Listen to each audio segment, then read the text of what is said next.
that you have written us about life. That's it. Hi, good morning. How are you? Hi, I'm glad it wasn't just me. There was.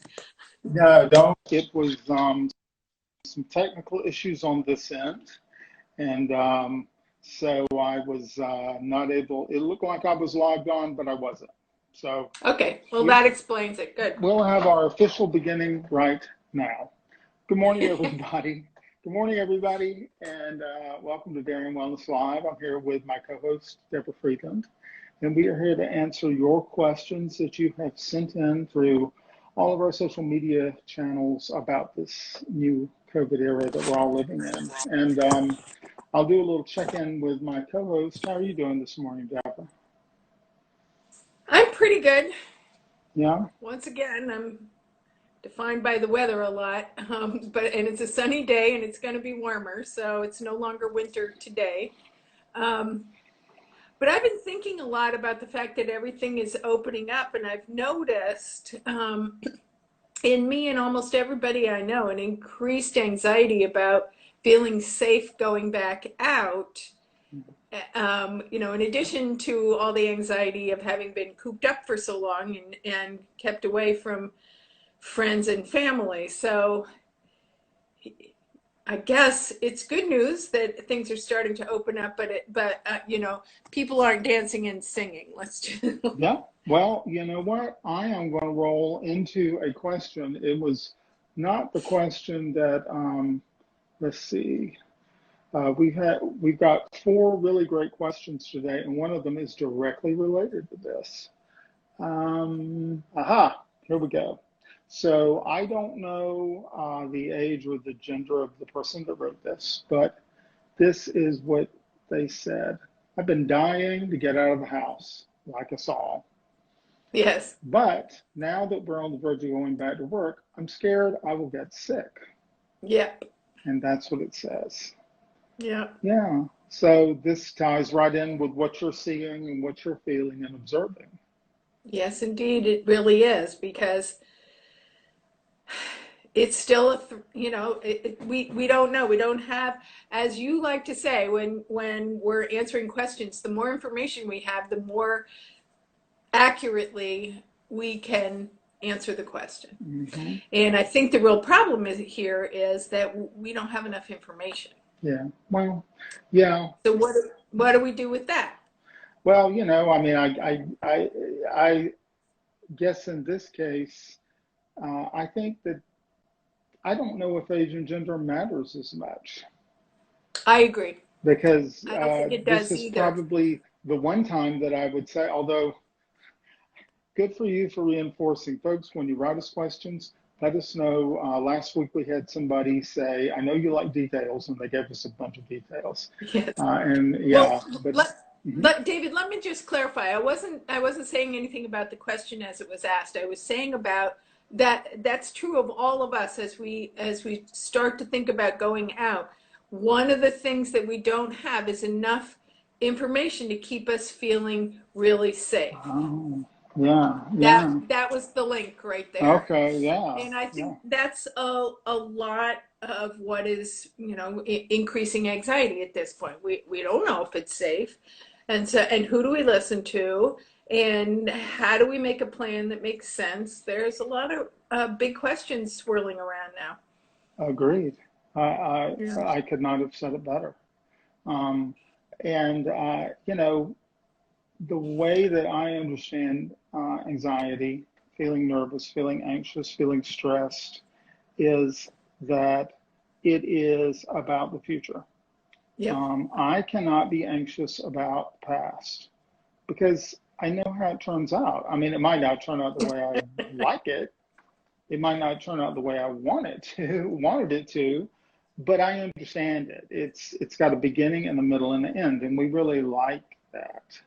Mm-hmm. And the future doesn't have a beginning and a middle and an end. It's ambiguous. Yep. And being able to sit with ambiguity is really challenging. Yeah. And it was, Yes, it is. go ahead. It is, and in addition to the ambiguity, that the decisions you make have a direct impact on how it's going to turn out. So, which way do you go? Mm-hmm. Mm-hmm. Which path do you take? Mm-hmm. So those are big questions, and anxiety producing, on top of having been cooped up for a couple of months now. So Yeah, yeah, we're all in our own little pressure yep. cookers.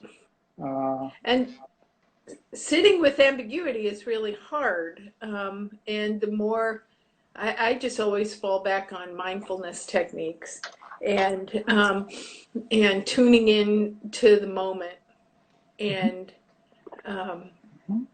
realizing that the only thing that I can actually control is this moment. Right now. Yep. That's I right. came. Yep. Moment by moment by moment by moment. Yep. Hmm.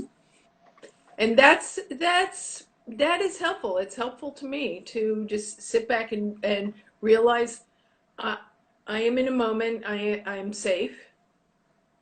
I am grateful for what I have, um,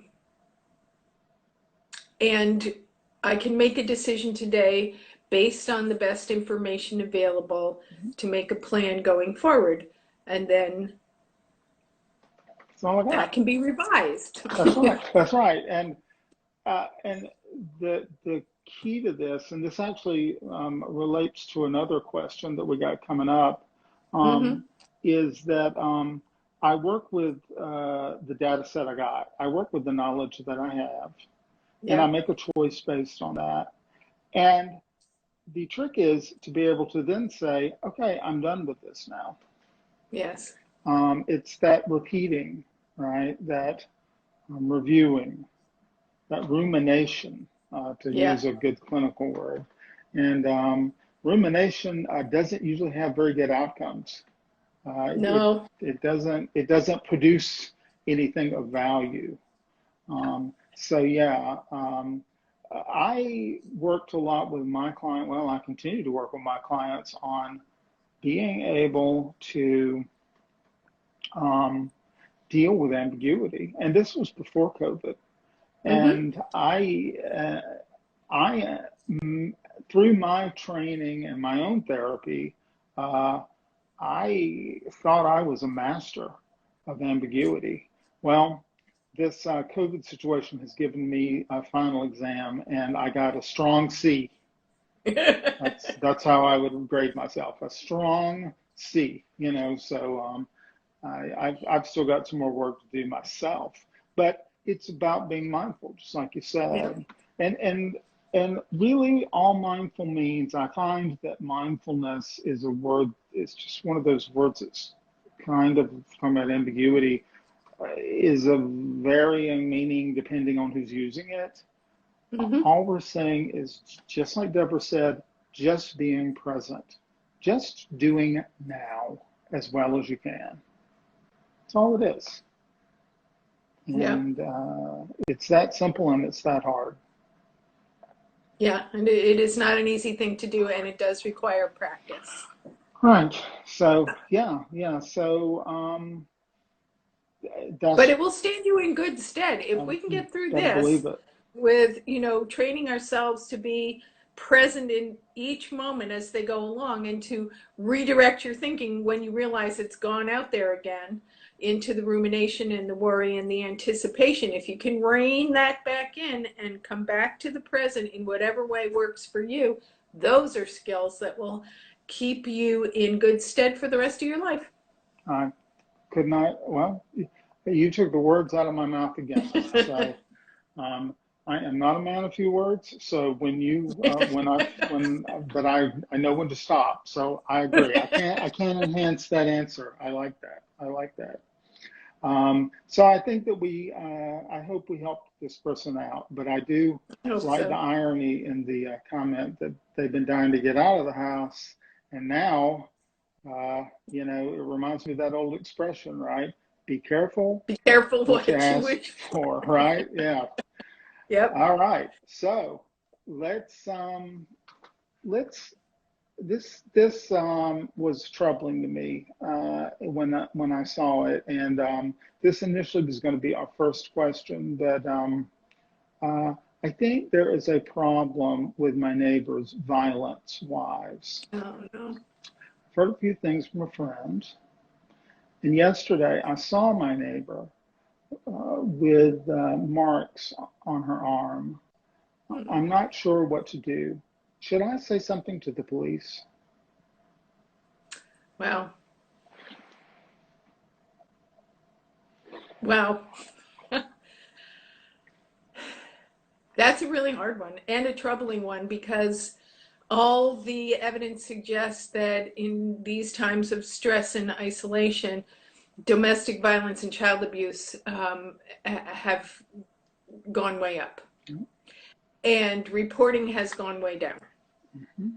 Because we're not interacting with the same systems that are mandated reporters, like school and doctors, and for routine things. I mean, there's just more limited context, so things are happening in more secret.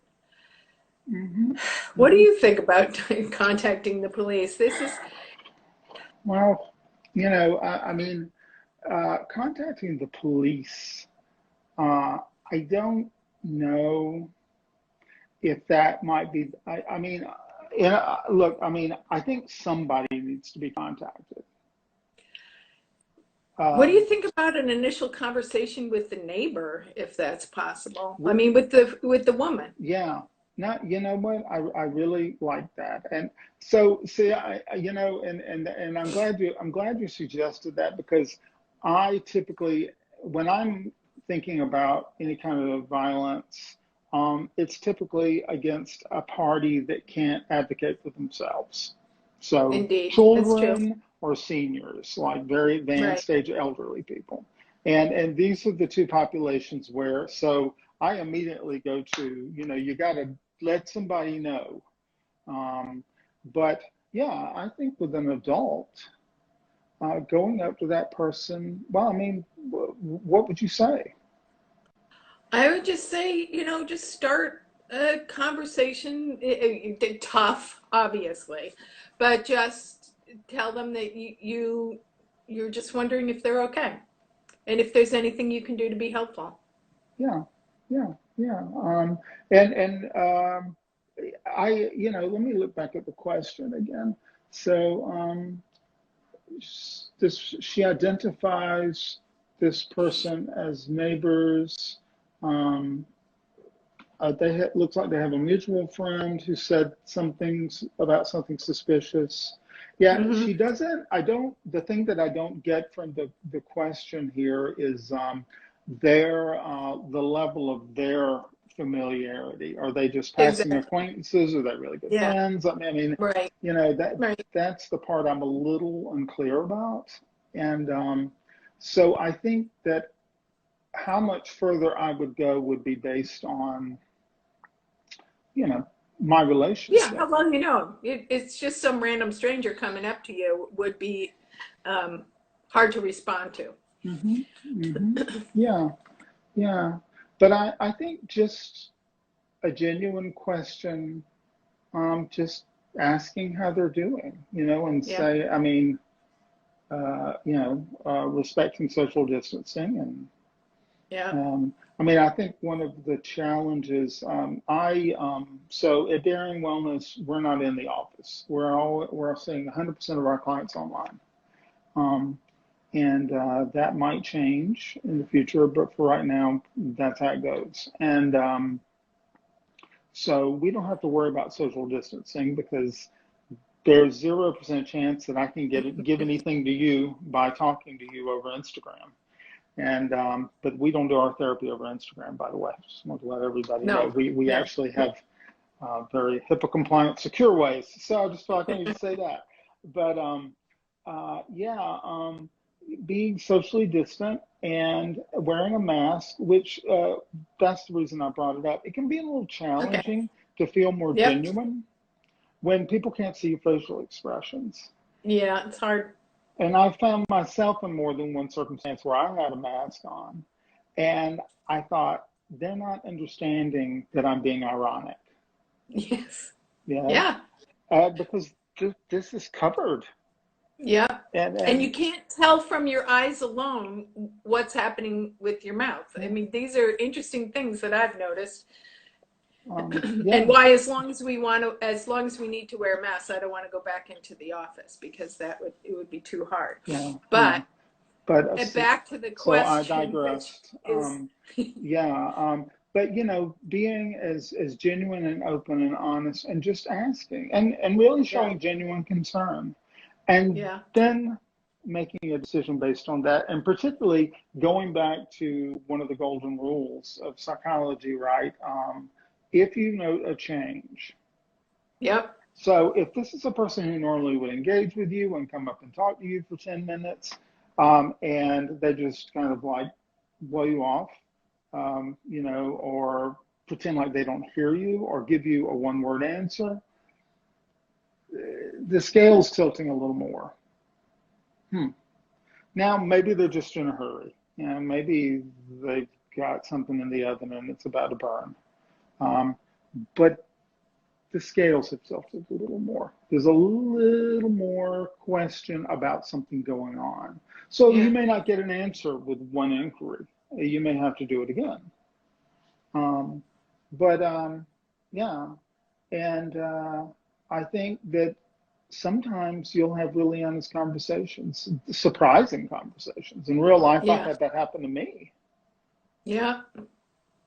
Um, And there are resources still available in the community Absolutely. for anyone experiencing domestic violence. And it's important to be able to, I mean, maybe before you start the conversation, know what the resources are. So, if asked, you could pass them on. Well, and I'm glad you opened the door for me just to give this number, because there is the Connecticut Domestic Violence Hotline, Right. and that's 888, so 888-774-2900. So 888-774-2900. And we'll actually put this in the notes for this episode and then for this little standalone section. And they also have a Spanish-speaking hotline, and that's 844-831-9200. Excellent. So, Excellent. yeah. And depending on the age of the people involved, Elder Protective Services are still working in, whatever way they can right now too. So maybe if you decide it's worth a call and they're that age, which I believe is over 60,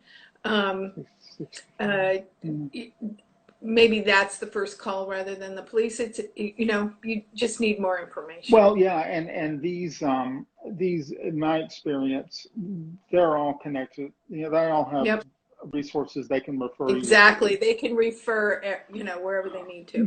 Yeah. So I think it's a really great question. And as you mentioned, there's a real increase. And we're getting back to that pressure cooker environment. Yeah. Too much of anything is bad. Yeah, and there's an element of secrecy now. Like, no, it's a little, allows you, some people some freedom they wouldn't have enjoyed before. You know what I mean? They feel free to act more impulsively to handle their own stress. I hadn't thought about that. Because they're less likely to be discovered. So you got to be careful. Yeah. Well, thanks for that. That's good. Got a question here. Someone who's very close to me has died, and I can't go to the funeral because of COVID. Yes. Actually, because of where I live, I don't even think anyone would want me to be around right now, especially since we can't get testing. I feel like I need to be there, but I know I can't. Do you have any suggestions for helping me with my own feelings of loss? That's so hard. First, just something not about your feelings, but there's a lot of these life rituals are happening now without being able to congregate for them. So weddings and funerals and all those kinds of things are still happening. And many times people figure out a way to do it, to have a virtual presence so that a service can happen and you can be there virtually. Lots of people are doing that. So that might be a way to make things feel a little better. Yeah, that's a really good point. Yeah. Yeah. So you can kind of be there. Mm-hmm. Mm-hmm. The other thing about grief is that it's hard, but it's normal and it's important, because grief is an expression of your love. Mm-hmm. And if you're grieving for someone, it simply means that you love them. And the deeper the grief, probably the greater the connection between you. So these, and then there are absences in your life that you have to get used to. But it is a normal response to losing someone you love, grief. Mm-hmm. And the only way out of it, unfortunately, is through it. Yeah. So that's so true. I think about something my teacher used to say, that funerals are not for the dead, but for the living. yeah. And that's the older I get, the more I found that to be true. Yeah. And The rituals are important. They exist for a reason. mm-hmm, mm-hmm. Yeah, part of my education was sociology framed, and sociology calls that one of the crisis rites. Yeah. That Yeah.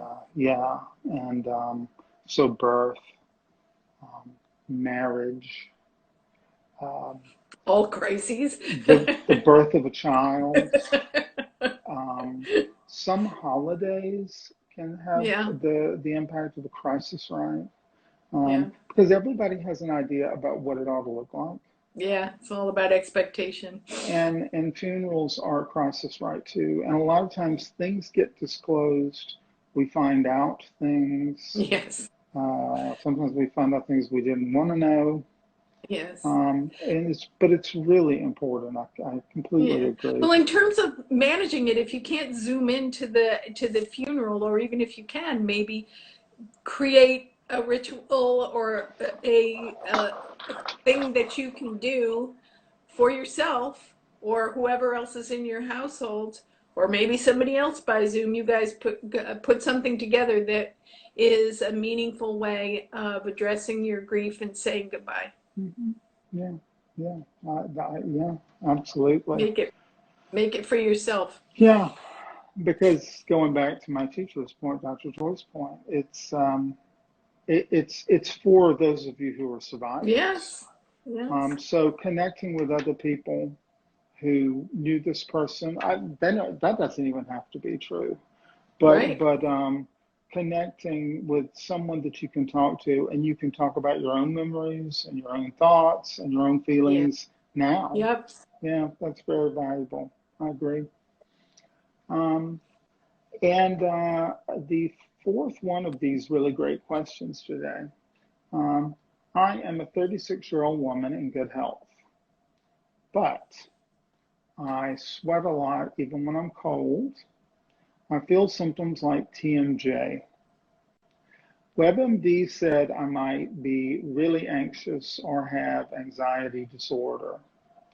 Any suggestions on ways to deal with this without meds? Well, you've come to the right place, Yes. perhaps. You could always talk to somebody. A lot of people who are experiencing physical symptoms feel better when they engage in a counseling process, however briefly. Again, exercise and meditation or some kind of mindfulness, being present exercise helps a lot.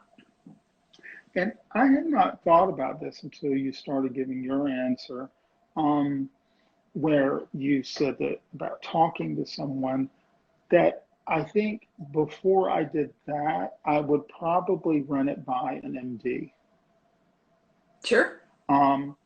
Because you know, I mean, I have very slight medical training, just with the program I was with, and you know, but I mean, I do know that there's a big world of symptoms out there, and Oh, that's very good advice. you know, Yep. so a doctor may look at it and go, "Wow, well, that means you're low on magnesium." I'm just making that answer up.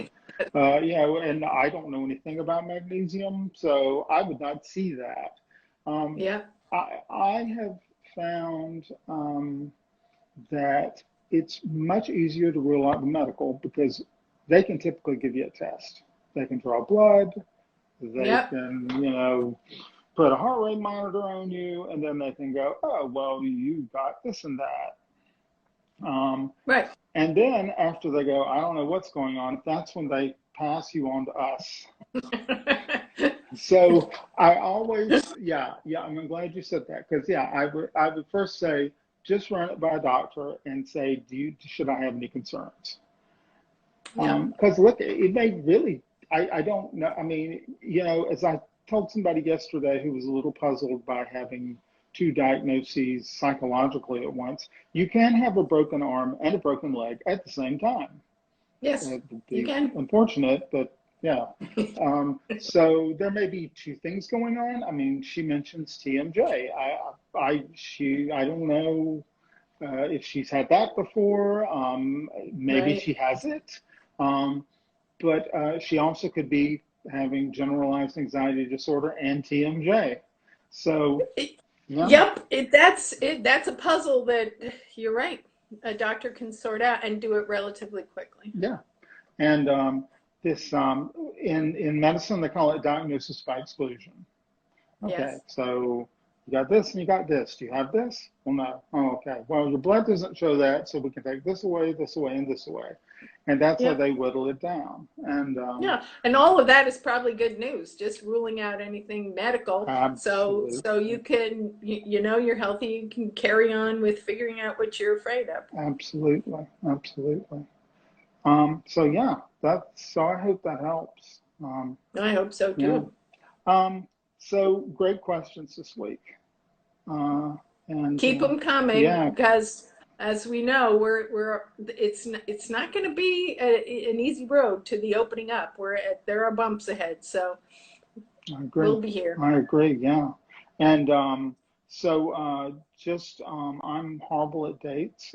Is the am I correct that Today's the 14th, well, so next week next Wednesday is the first day that they're thinking about lightening things up? Is that correct, or am I wrong on that day? it might be this Friday. I don't know. New York is different from Connecticut, and Well, I'm in. New York, there's nothing going on. We're not going anywhere. We're still Yeah, exactly where we've we're not been. going anywhere. But Connecticut, I think, is opening up at the end of this week, Oh, wow. at least partially. Okay. Okay. Huh. Well, that's good to know. Yeah. And yeah, like Deborah said, we're going to be here because I think there's going to be a lot more bumps in this road, certainly. Yeah. And so, yeah, you can DM, and you see that we answer questions anonymously. You also can email us. You can write info@darienwellness.com, and we'll answer it that way. You can also, I've been asked a question through Twitter. Darien Wellness is our Twitter, Yeah. and also Darien Wellness on Facebook. So it's easy to remember. It's all the same thing. So, yeah. Well, Deborah, take care of yourself and go enjoy this sunny day. Oh, I am going to. No worries about that. Yeah, me And you too. too. Yeah, I'm going to see a couple of people, and then I'm going to get out and enjoy it myself. So Indeed. And I everyone's, hope everybody's able to do the same thing. yeah, yeah, and everyone stay safe, okay? And Yeah, we'll see indeed. you next Thursday at 11 o'clock. Bye. Great. Bye.